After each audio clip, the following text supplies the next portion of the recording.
We used to play in NBA games every day, games 3 or 4 a week. The Olympics are again every 2 days. It could be an advantage for you. Absolutely. It gives us time to rest and prepare for our opponent. You know, in the NBA, you don't have much preparation time until it gets to playoffs. So it allows us the rest period, to always come in and always come in fresh.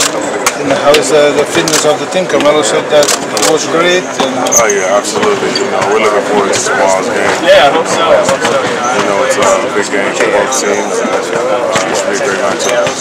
It's a big game, especially for you, because the game in the pen of Spain. Yeah, they got very big guys, so it's something I'm looking forward to.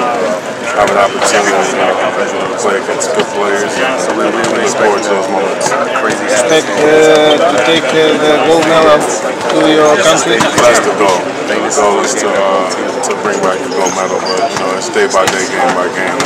There's nothing that we can rush ahead to. Thank you.